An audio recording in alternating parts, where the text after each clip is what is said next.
मदीने शरीफ की गलियां है, यहूदियों का बाजार है। इस्लाम की एक शहजादी एक सुनार की दुकान से सोना खरीदने के लिए आई है। जैसी सोना खरीदने के लिए शहजादी आई, उसने आकर के खरीदो फरोख्त की बातें शुरू की है। इस्लाम की शहजादी का सारा बदन पर्दे में छुपा हुआ था, थोड़ा सा हाथ खुल गया। उसने कहा कि ये जेवर कितने का है। जब रेट कीमत होने लगा, उसके रंग पे नजर पड़ गई उस सोने वाले की। वो चूंकि यहूदी था, उसने देखा उसके जिस्म के हिस्से को, कहने लग जाता है खातून कीमत क्या पूछती है, बस मेरे दिल को राजी कर ले, जितना चाहे सोना तुझे दे दिया जाएगा। इस्लाम की शहजादी ने इतना सुना, बड़ी तेजी से कपड़ों को समेटा, उठ के बाहर जाने लगी। जैसी बाहर निकली है, उसने कलाई पकड़ी, अंदर खींचना चाहा दुकान के। जैसी बच्ची के साथ जबरदस्ती की, बच्ची ने एक आवाज दी थी, है कोई इस्लाम का शहजादा जो अपनी बहन की लुटती हुई आबरू की हिफाजत करे। दूसरा काम है बच्चियों की तरबियत।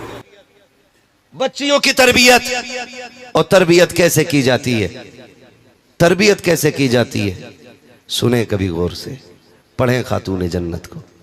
हाँ, एक दिन सैयदा ज़ैनब रज़ी अल्लाह ताला अन्हा कुरान पढ़ रही थी, आवाज़ थोड़ी तेज़ हो गई। खातून जन्नत सैयदा फातिमा ज़हरा ने बेटी की कलाई पकड़ के कहा था, ज़ैनब औरत की आवाज़ भी का भी पर्दा होता है। मेरी बेटी भले कुरान पढ़ रही है, लेकिन ये आवाज़ घर के बाहर नहीं जानी चाहिए। ये कौन तरबियत कर रहा है? खातून जन्नत तरबियत कर रही है अपनी बेटी की।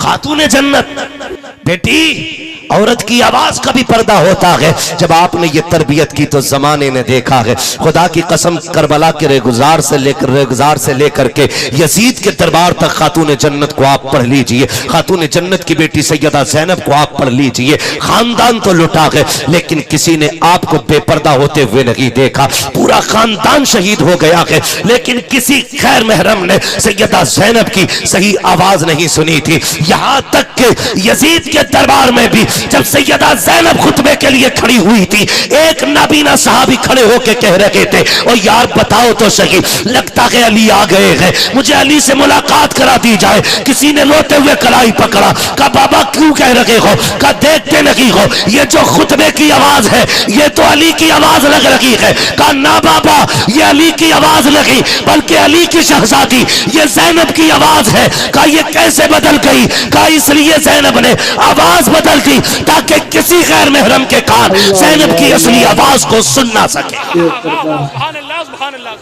इसे पर्दा कहते हैं। और तेरी बेटी आकर के सीरियल पे बैठ गई,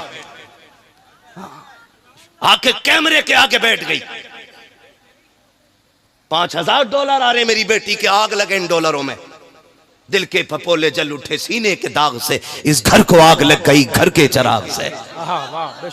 फाके कर लो लेकिन इज्जत ना बेचो, इज्जत ना बेचो। मैं जहां तक जानता हूं, जो आज बेटियां मुर्तद हो रही हैं, उसकी 2 वजह सबसे बड़ी मेरी नजर में।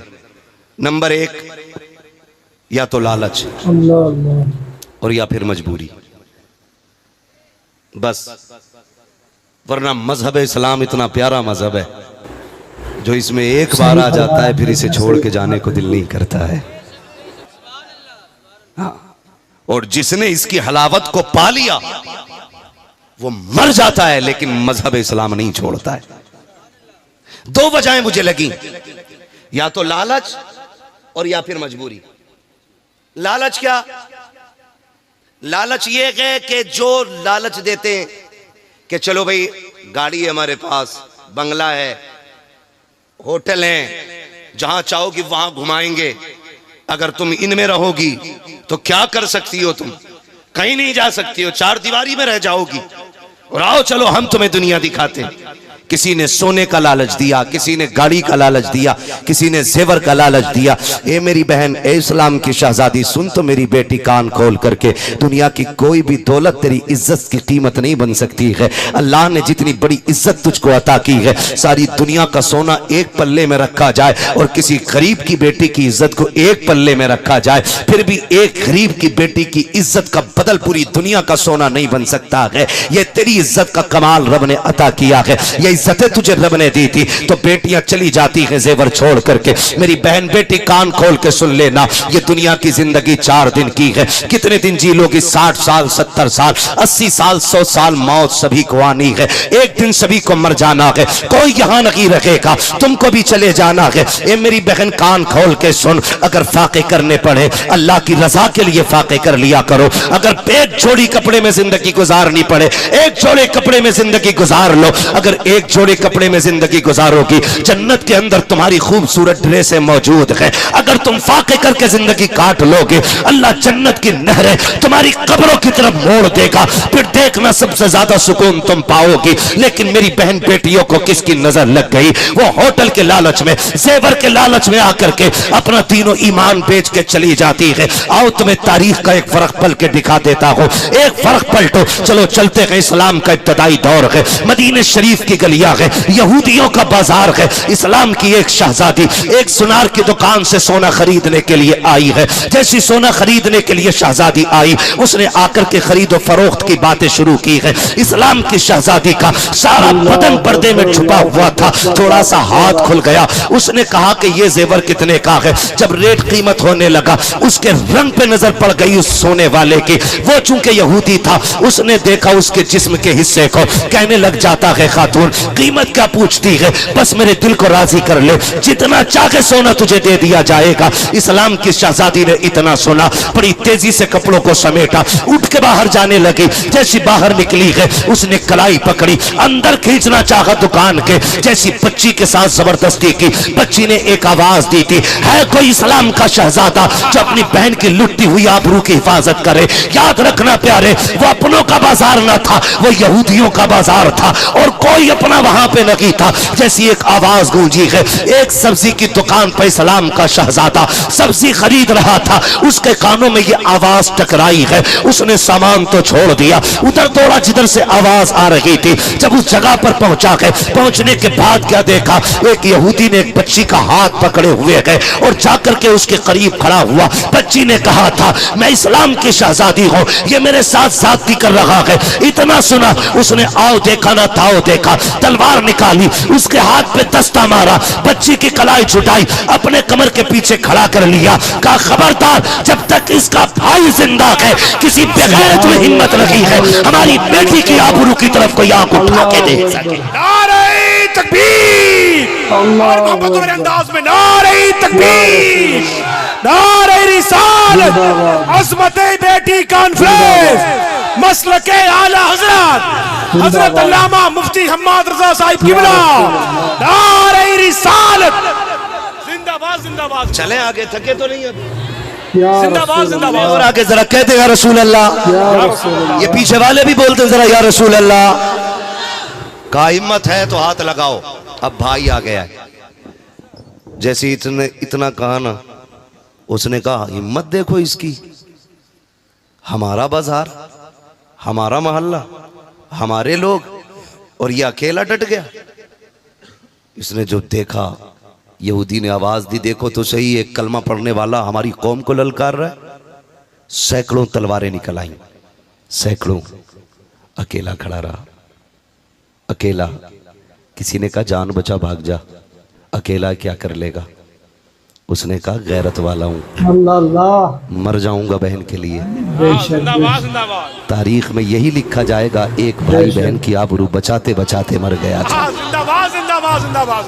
ये लिखा जाएगा, एक भाई बहन की आबरू बचाते हुए मरा था। अगर भाग गया, तारीख में लिखा जाएगा, मुसलमान भगोड़े होते, अपनी बहन की इज्जत न बचा सके। उसने कहा मेरी बहन को जाने दो। किसी ने कहा तेरा क्या रिश्ता है, तू कहाँ का, ये कहाँ की, ये बाहर से आई है और तू हमारे मदीने का रहने वाला है, ये तेरी बहन कैसे? उसने कहा था इस रिश्ते को तुम नहीं जानते हो, कुछ रिश्ते वो हैं जो खानदान से बनते हैं, कुछ रिश्ते वो हैं जो माँ बाप बनाते हैं, इसका मेरा वो रिश्ता है जो हमारे रसूल पाक बनाते हैं। हमारा इसका रिश्ता हमारे हुजूर ने बनाया है, हमारे हुजूर ने बनाया, मैं इसे छोड़ कर नहीं जा सकता। अगर हिम्मत है तो हाथ लगा के दिखाओ। एक आगे बढ़ाना तलवार निकाल के, और जैसी बच्ची की तरफ हाथ बढ़ाना चाहा उसने ऐसी तलवार मार दी कि उठती हुई तलवार सबने देखी थी, गिरती हुई तलवार किसी ने नहीं देखी थी। जिंदाबाद जिंदाबाद जिंदाबाद। गिरती हुई तलवार किसी ने नहीं देखी। फिर क्या देखा? एक सर था, एक धड़ था, वो इधर तड़प रहा था, ये इधर तड़प रहा था। जिंदाबाद। राजगिरी, सैकड़ों तलवारें हरकत में, टूट पड़े सबके सब, लेकिन फानूस बन के जिसकी हिफाजत हवा करे, वो शम्मा क्या बुझे जिसे रोशन खुदा करे। सैकड़ों तलवारें टूट पड़ी है, अकेला डट जाता है। सुबह से दोपहर हो गई, तलवार चलती रही। बहन की आबरू बचाते बचाते जब दोपहर का वक्त सूरज ढलने लगा, कहां तक अकेला सैकड़ों का मुकाबला करता।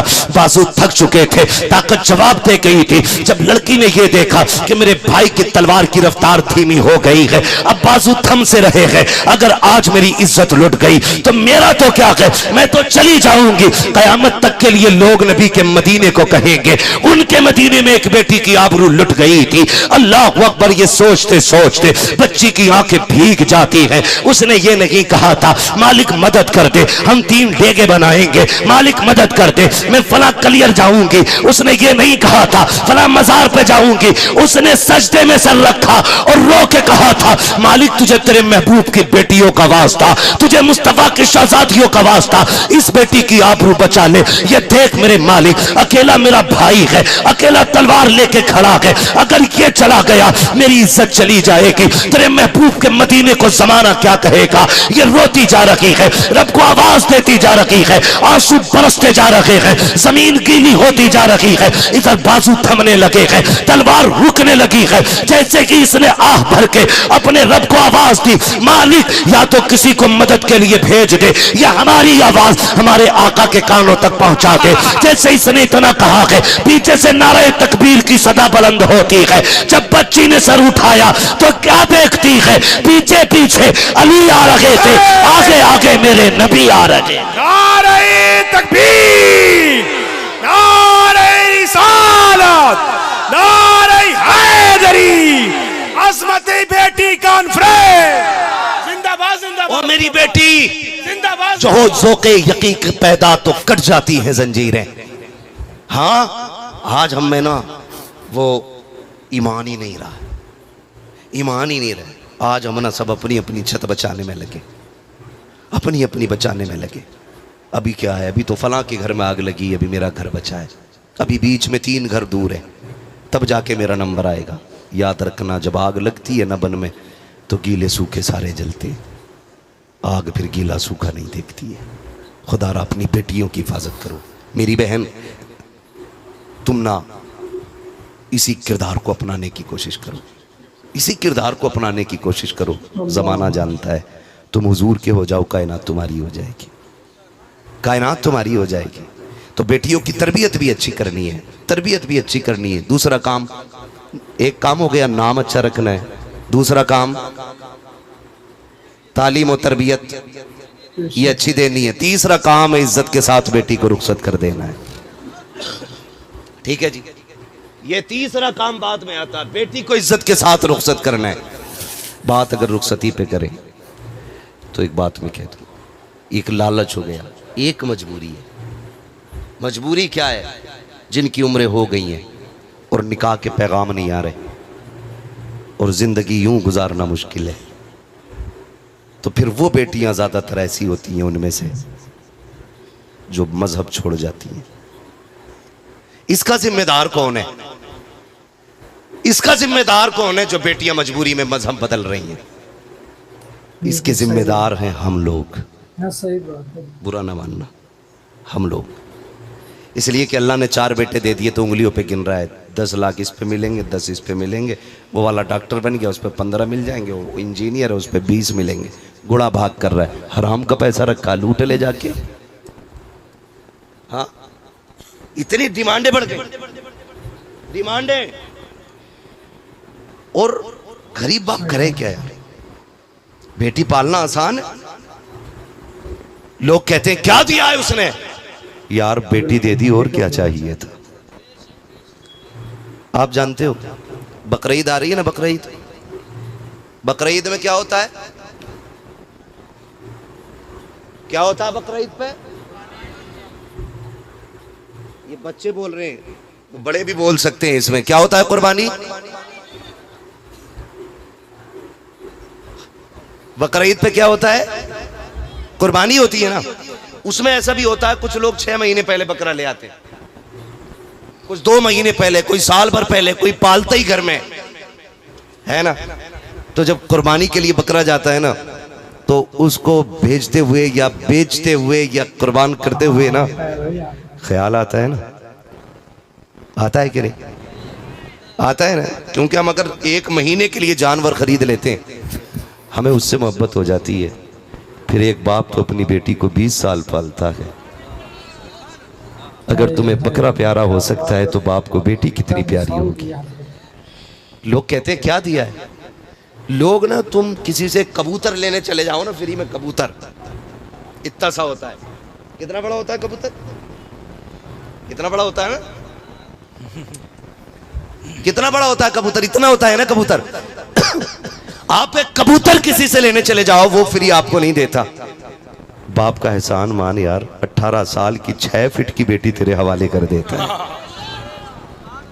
और तुझसे कुछ बदले में नहीं लेता, कुछ बदले में नहीं लेता। फिर भी कह रहा 10 लाख लूंगा। और गुस्सा तो उन बेगैरत बापों पे आता है जिन्होंने पूरी जिंदगी में 2 कमरे बनाए होते हैं। कितने कमरे? जोर से बोलो ताकि गैरत आए। 2 कमरे बनाए होते पूरी जिंदगी में, और जहेज की इतनी लंबी लिस्ट लिए घूम रहा होता है। सही बात है, बिल्कुल। जहेज की लंबी लिस्ट लिए घूम रहा होता है। ये भी चाहिए, ये भी चाहिए। जहेज आया ना तो दीवान द्वारे में पड़ा है, समझ रहे ना? दीवान द्वारे में, सोफे गेट पे, और बेड जो है सिर्फ कमरे के अंदर है, बाकी अलमारी अंदर है। घूमने सुमने, वॉशिंग मशीन, सारी धूप में। मुखिया ये क्यों? जगह ना रही अंदर, जगह नहीं रही। बेगैरत, जब औकात नहीं थी तेरी इतनी, तो कम से कम भीख तो दामन के हिसाब से मांगता। अगर भीख भी मांग रहा था, अपनी औकात देख के मांगता। बहुत बड़ा पैगाम, जिंदाबाद जिंदाबाद। एक भिखारी आया बादशाह के दरबार में, गालिबन शेख सादी शिराजी ने लिखा है। उसने आके कहा कि 1 रुपया दे दे। तो बादशाह ने कहा नहीं दूंगा, मुझे गैरत आती है। उसने कहा फिर पूरी सल्तनत दे दे। तो बादशाह कहने लगा अब तुझे गैरत आनी चाहिए। कहा ये कौन सी बात? कर रुपया देना ये मेरी शान के खिलाफ है, और पूरी हुकूमत ले लेना तेरे जैसे बेगैरत की शान के खिलाफ है। जिंदाबाद। समझ रहे ना? तो कम से कम इतनी तो गैरत आनी चाहिए। अपना घर नाप के जाता कि मैंने 20 साल में सिवाय घर बनाने के कुछ नहीं किया है, तो लिस्ट भी हिसाब से बनाऊं। बेशक बेशक। तो ये औकात होती है इन लोगों की, रखने घर में जगह नहीं होती। और सबसे पहले घर में कुरान आता। अल्लामा जरी साहब, सबसे पहले कुरान आता। तो अम्मा देख के कह रही है क्या है? कुरान है ये। तो कह रही है कि पहले से तो 2 कुरान रखे थे, पहले से ही तो रखे हैं, तो उन्हें कोई न पढ़ता। ये सास कह रही है बेगैरत कि 2 कुरान पहले से रखे, इन्हीं की क्या जरूरत थी? इन्हें मस्जिद में पहुंचवा दो, मस्जिद में पहुंचवा दो। ये कितना बड़ा अलमिया है। घर के अंदर 5 मेंबर है ना, तो मोबाइल 6 है, लेकिन कुरान एक ही है। चलाने के लिए मोबाइल अलग अलग चाहिए, और एक कुरान को 6 लोग भी नहीं पढ़ते। वो भी महीने महीने रखा रहता है। उसमें भी सास कह रही है क्या जरूरत थी इसकी? ये आवाज किधर से आ रही है? माइक है क्या उधर कोई? ये इसकी क्या जरूरत थी? सारी चीजें रख ली घर में, कुरान की जरूरत का पता नहीं है। इसलिए कि सास ने न खुद पढ़ा है कुरान, न बेटियों को पढ़ा है। कुरान घर में आता है तो मुसीबत आती है। फिर वैसे पूछती है फ्रिज है, माशाल्लाह इस कोने में रख दो। ये क्या वॉशिंग मशीन, माशाल्लाह उस कोने में रख दो। इसमें क्या तुम्हारा पानदान, ये भी रखो। इसमें क्या अब्बा का हुक्का, ये भी रखो। कितनी ऐसी चीजें होती हैं जो पूरी जिंदगी इस्तेमाल नहीं होती, लेकिन देने के लिए बाप पे प्रेशर बनाया जाता है। ये मेरी कौम के नौजवानों, निकाह को आसान करो, निकाह को आसान करो, निकाह को आसान करो। इतना मुश्किल ना करो कि बेटियां या तो मरने पे मजबूर हो जाए या धर्म बदलने पे मजबूर हो जाए। इसके जिम्मेदार वो लोग होंगे जो शादियों में डिमांड करते जा रहे हैं, शादियों को महंगा करते जा रहे हैं। अभी मेरे एक भाई ने सुल्तानपुर के अंदर शादी की थी, 11 लोगों को लेकर के गया था निकाह के लिए। उसने जहेज में कोई डिमांड नहीं की, ससुराल वालों से ये कहा था कि अगर डिमांड नहीं की, ससुराल वालों से ये कहा था कि अगर कुछ दोगे भी तो वो मैं नहीं लूंगा, अपनी तरफ से या तो मस्जिद में दे दूंगा या मदरसे में पेश कर दिया जाएगा। जिंदाबाद जिंदाबाद जिंदाबाद। जाओ जाके देखो, वो जिंदा है अब भी, उसे मौत नहीं आई, वो नीचे नहीं पड़ा गया, वो किसी के टुकड़ों पे नहीं है। शुक्र है अल्लाह का, उसकी धड़कन तुमसे अच्छी चलती होगी। बेशक बेशक जिंदाबाद। उसके टुकड़े तुमसे अच्छे होंगे। वो खाता भी होगा तो सर उठा के खाता होगा। वो कहता होगा शुक्र है मालिक, तूने मेरी प्लेट में खिलाया है, मेरी बीवी के बाप की प्लेट में नहीं खिलाया है। वाह वाह वाह वाह। वो सोता भी होगा तो शान से सोता होगा।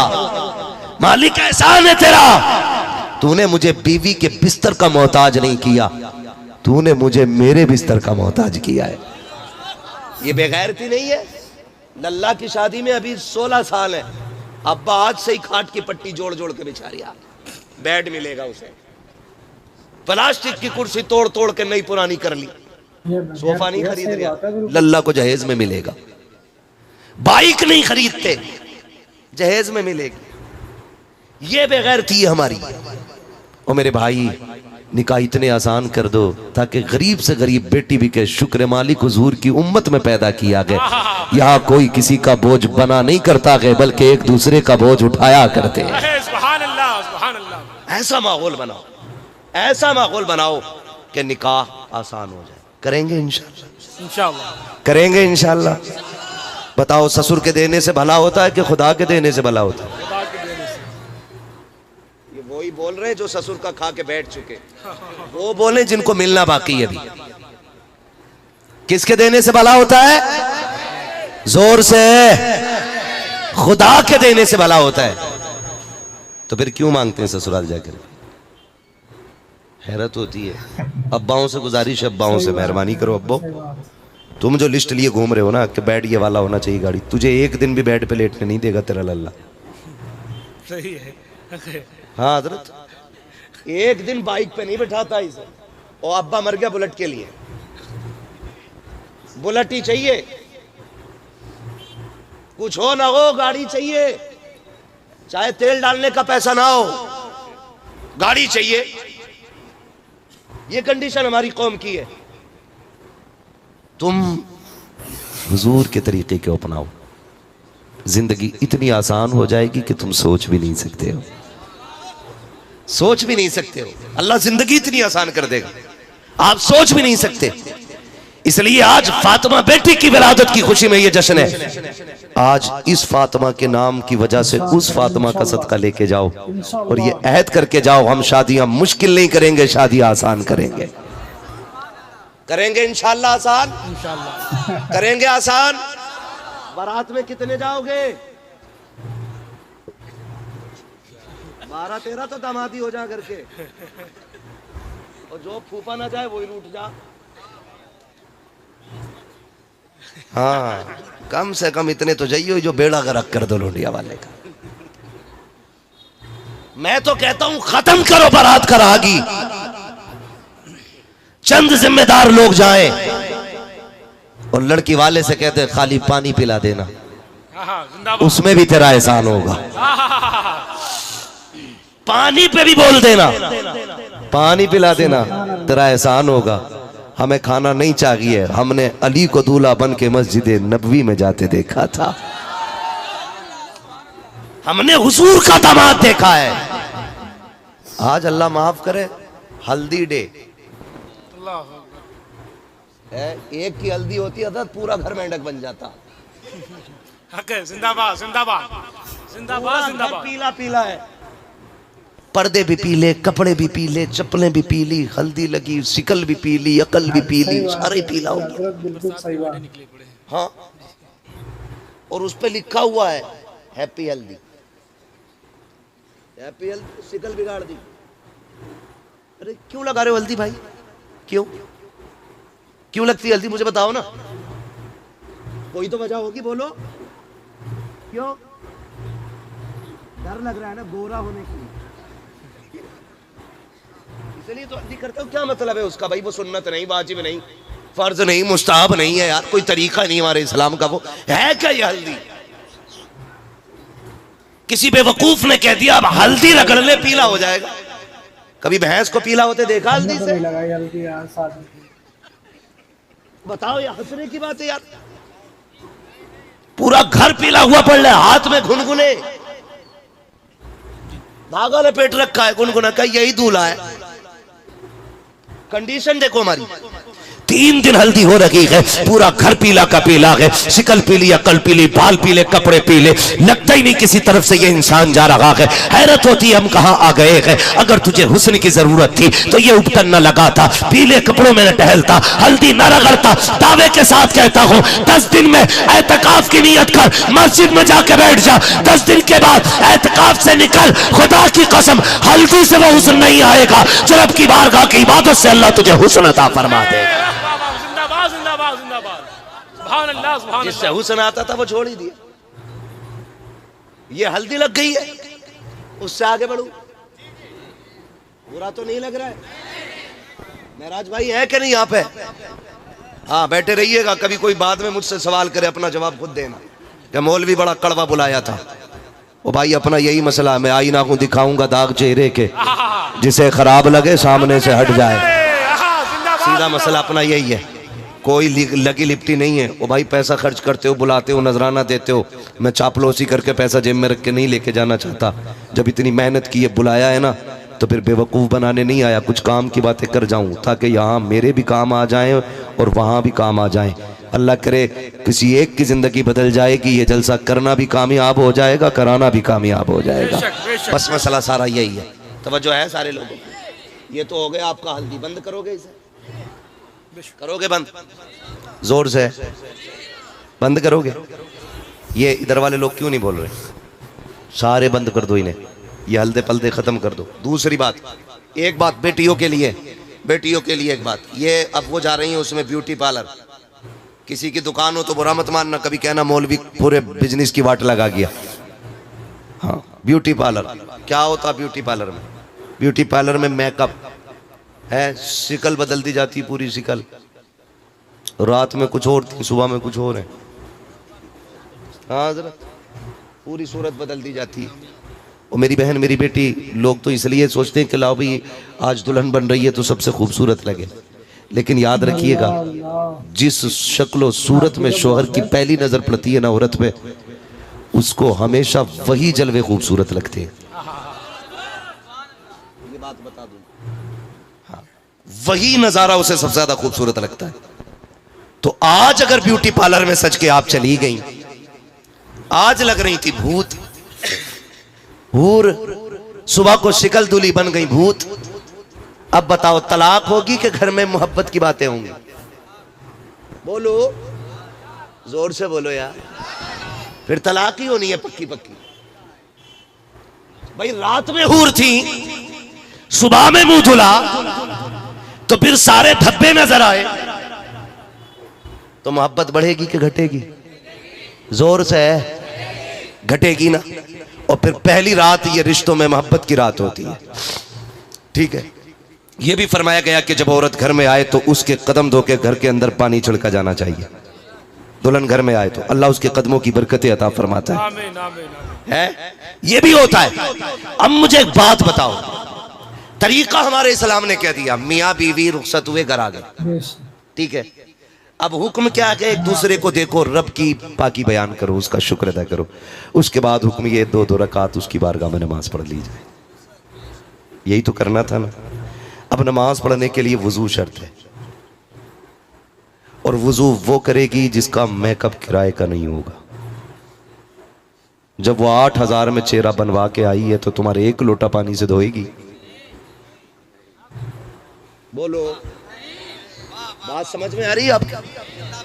अगर वो 8,000, 15,000, 22,000 का मेकअप मुंह पे रगड़ के आई है तो क्या 2 रकात के लिए 1 लोटा पानी में वो मेकअप धोएगी? किसी भी कीमत पे नहीं धोएगी। जब आके बैठेगी ना तो वो संभालेगी अपने मेकअप को। तुम घर के अंदर आओगे ना, तुमने रब का शुक्र अदा किया, न सजदे किए, न रब को मनाया, फिर बरकतें नहीं आएंगी, बल्कि इसके नहूसत की बुनियाद पे, इसके मेकअप की बुनियाद पे लानतें बरसेंगी। अगर बरकत चाहती हो तो अगर आपका मेकअप करोड़ों का भी हो, उसको छुटा दो, इसलिए कि मोहब्बत मेकअप से